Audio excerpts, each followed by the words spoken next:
Nous allons approfondir ici la notion de fonction que vous connaissez, que vous avez utilisée pendant toute votre scolarité, au lycée et même avant. En fait, vous allez vous rendre compte qu'on ne vous a pas fait réellement travailler avec des fonctions, mais plutôt avec des applications. Alors on va voir la différence entre ces deux notions, qui sont des notions vraiment fondamentales des mathématiques. On commence par les fonctions, donc on part des relations, bien entendu, je prends une relation de E vers F, et je vais dire que c'est une fonction si on a cette chose-là, c'est-à-dire que si un élément de l'ensemble de départ est lié à deux éléments de l'ensemble d'arrivée, alors obligatoirement, eh bien, ces deux éléments sont égaux. Et à ce moment-là, on pourra donc dire que y est égal à f de x, c'est ce qu'on écrira à la place de x f y. Autrement dit, si on veut le dire en français un petit peu, c'est-à-dire si je prends un élément de l'ensemble de départ et je dis qu'il a deux images, ici, ben, les deux images sont égales. Donc autrement dit, il y a unicité de l'image. Unicité de l'image, si elle existe, bien entendu. Et ça, on revient sur cette notion fondamentale qu'on vous a donnée en classe de seconde, où on vous a dit que quand on travaille avec une fonction, l'image était unique. Mais on passe sous silence un petit peu le si elle existe. Si le si elle existe, on vous le donne dans l'ensemble de définitions, où je vous rappelle que l'ensemble de définitions en classe de seconde, on dit que c'est l'ensemble des x qui possèdent une image par la fonction f. Donc c'est exactement la même chose, c'est-à-dire c'est l'ensemble des x qui possèdent une image par la fonction f. Ça s'écrit comme ça mathématiquement. C'est l'ensemble des x de E tel qu'il existe y appartenant à f, tel que y égale f de x. Et on l'écrit mathématiquement, c'est donc l'ensemble des éléments x appartenant à E, tel qu'il existe y appartenant à f, tel que y est égal à f de x ici. Voilà donc l'écriture mathématique de ce qu'on vous a dit en classe de seconde. Quelques exemples, histoire d'illustrer et de bien voir un petit peu de quoi il s'agit. On va faire les choses de manière légèrement différente. Ici, je prends une relation donc de R dans R définie par x f y, c'est équivalent à dire que x y égale moins 5. Déjà, dans un premier temps, qu'est-ce que je vais faire? Je vais remarquer que si x est égal à 0, alors qu'est-ce que je vais pouvoir dire? Je vais pouvoir dire que quel que soit y appartenant à R, xy est égal à 0, y est égal à 0, et ça c'est différent de moins 5, donc 0 n'est lié à aucun autre élément,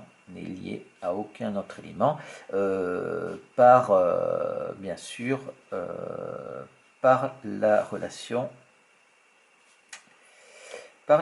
f. Donc ça, il n'y a pas de problème là-dessus. Et maintenant, je voudrais savoir si ça, c'est une fonction. Donc, je vais dire, quel que soit x, y et y' ici, appartenant à R, croix R, puisque ici on travaille dans R. Et je vais partir donc de x, f, y et x, f, y'. Ici, ça c'est équivalent à dire quoi? À dire que xy est égal à moins 5 et que xy' est égal à moins 5. Et ça implique quoi? Eh bien, ça va nous impliquer que xy est égal à xy'. Et maintenant que j'ai fait ça, que j'ai fait xy est égal à xy', eh bien, il faut que j'arrive à faire, à montrer que y serait égal à y' éventuellement, si c'est une fonction. Donc ici, ça nous fait xy moins xy' est égal à 0. On factorise et après on applique le théorème que l'on connaît, ça nous fait x égale 0 où y est égal, moins y' est égal à 0, et ça implique que y est égal à y' car on a dit que x était différent de 0, on l'a dit auparavant. Donc conclusion, je vais pouvoir dire que f est une fonction et on a en plus df qui est égal à R étoile, chose que l'on savait ici et on peut dire aussi, on a f de x qui est égal à moins 5 sur x. Donc voilà pour cette chose-là qui est une fonction. Prenons un autre exemple, une autre relation. Donc je prends cette relation G ici, qui va de R dans R et qui est défini par x au carré plus y au carré égale 1. Au passage, vous reconnaissez ici l'équation d'un cercle. Vous savez qu'un cercle, ça ne correspond pas à une fonction, à la représentation graphique d'une fonction. Et donc, on va trouver un contre-exemple. Ici, si on prend tout simplement x, là c'est le cercle de centre O et de rayon 1, hein, donc je vais prendre deux points qui vont me donner deux images. Donc je prends x égale 0, y égale 1 et y égale moins 1 et y' égale moins 1. Si je fais x au carré plus y au carré, ça nous fait 0 au carré plus 1 au carré, ça nous fait est égal à 1. Ça implique donc que 0 est lié à 1 par la relation G. Et ici, si je fais x au carré plus y' au carré, ça nous fait égal à 0 au carré plus moins 1 au carré, et ça nous fait égal à 1, ce qui implique donc que 0 est lié à moins 1. Et bien entendu, 1 est différent de moins 1. Donc ici, je peux dire que G n'est pas une fonction.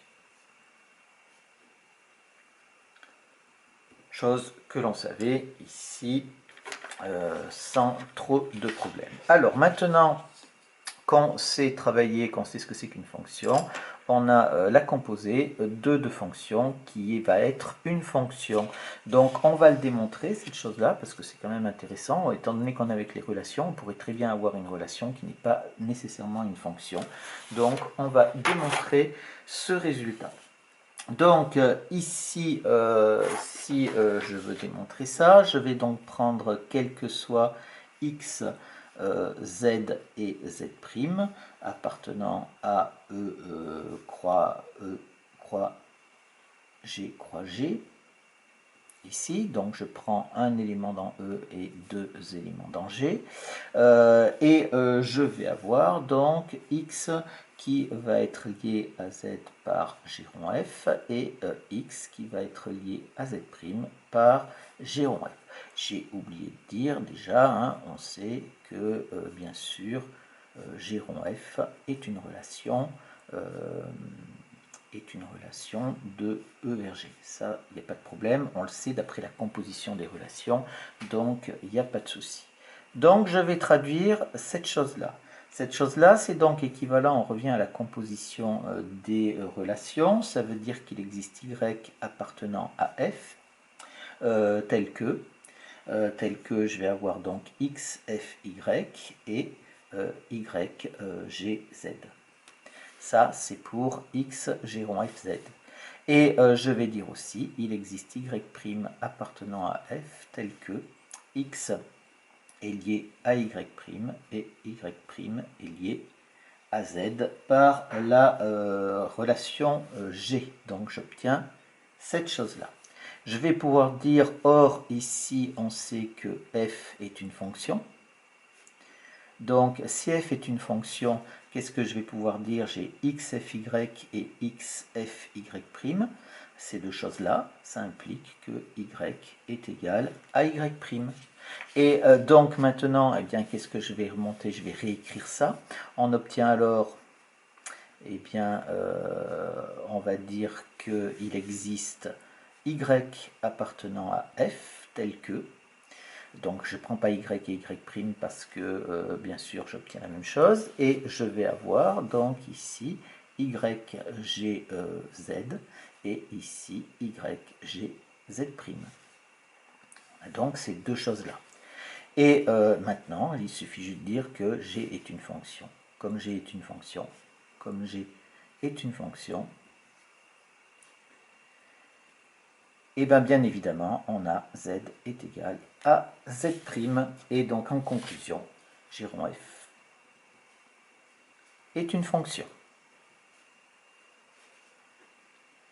Voilà, on est parti, hein. On a dit que si jamais un élément était lié à deux éléments, alors ces deux éléments, il s'agissait du même. Donc on a bien démontré qu'on avait une fonction. Alors comment est-ce qu'on va traduire ça? On va revenir un tout petit peu sur le diagramme sagittal pour bien comprendre de quoi il s'agit. Donc en fait, ça va se traduire quoi? Par le fait que s'il y a une image, si elle existe, elle est unique. C'est-à-dire quoi? C'est-à-dire qu'il va y avoir au plus une flèche qui part de chaque élément de l'ensemble de départ de E. Donc vous voyez, j'ai fait trois exemples ici. Je prends ma première relation F. Donc ici, je pars des éléments de E. J'ai 4 éléments dans E et 3 dans F. Peu importe, ça n'a pas tellement d'importance. Et je vois bien que ici, le premier, le troisième et le quatrième possèdent une image. Celui-là, il n'en possède pas. Il n'y a pas de problème. Je n'ai pas un élément qui possède deux images. Donc ici, on va dire que F est une fonction. Ça, il n'y a pas de problème pour celle-là. Pour la deuxième, eh bien, je regarde ici. Chaque élément possède une image. Ici, hein, on avait un élément qui n'en possédait pas. Donc, chaque élément possède une image. Donc, ici, ma relation G est aussi une fonction. Et la dernière, il faut quand même prendre un exemple où ça ne marche pas, eh bien vous voyez que ici j'ai un élément qui possède deux images différentes et ça c'est absolument impossible pour une fonction, donc ici h n'est pas une fonction.